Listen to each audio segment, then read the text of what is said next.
So Janine wanted me to talk about some of my experiences and understandings of soul retrieval.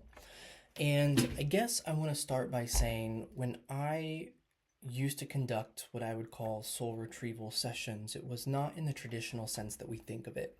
So the idea of soul retrieval is usually something found in um, neo shamanic or modern shamanic, what some people call core shamanic practices.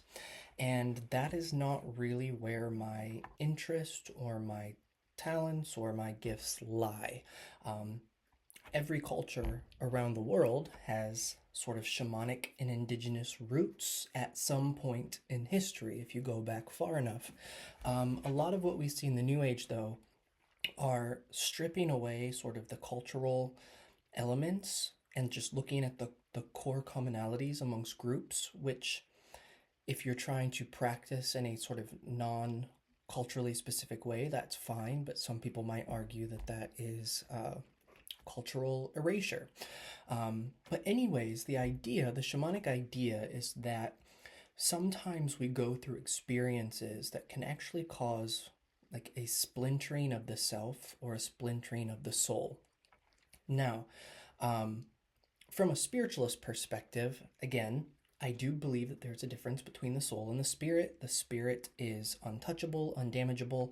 The soul, which is the individualized expression of that divine spirit, um, is immortal, but part of what we would see as our everyday consciousness, or some people might call the middle self, or the ego self, is like we need the ego as a form of expressing the soul and its desires and its traits and the lessons and the karma and things of that nature. Um, but I do believe that there are aspects of the psyche and therefore the energetic corresponding parts of sort of the etheric body or the energetic anatomy that can be negatively impacted. So, in sort of a psychological framework, we might call that disassociation. That sense of splintering. I don't believe that the literal soul is damageable, but the aspect of the soul that is very much connected to the mind and emotions, what some people might call the astral, I do believe it can almost be like a psychic wounding.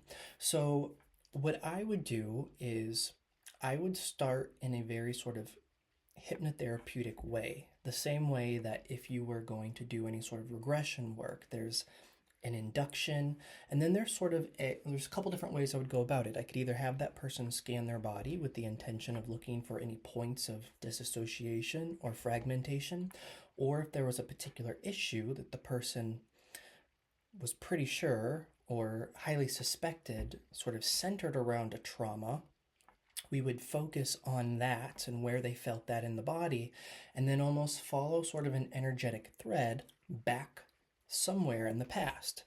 Um, and part of one of the most healing aspects of it was just understanding that experience. For example, it could have been something highly embarrassing or shameful that happened in childhood. It could have been a trauma like an accident or an emotional trauma like the death of a loved one. But sometimes, if you believe in past lives, whether you take it literally or symbolically or part of the collective or the group soul or the group consciousness, some people would experience what would seem like other lives.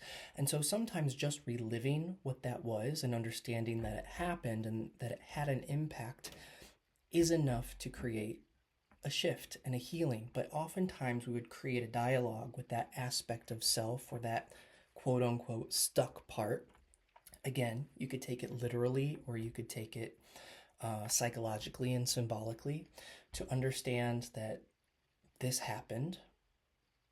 This is no longer the case. And what can I do to make you more comfortable, to feel healed, whole, willing to come back, be present within the body?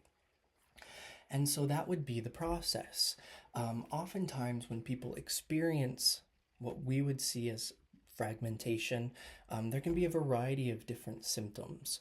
It can include fatigue, it can include memory issues. It can include sort of arrested development. It can include emotional issues. There's not a one size fits all type of thing, but that's the way that I would go about it. If someone was more of the shamanic bent, they would do a sort of shamanic journey or soul travel on behalf of that person to return their soul fragments back to them. I think it's far more impactful to make the person part of the process.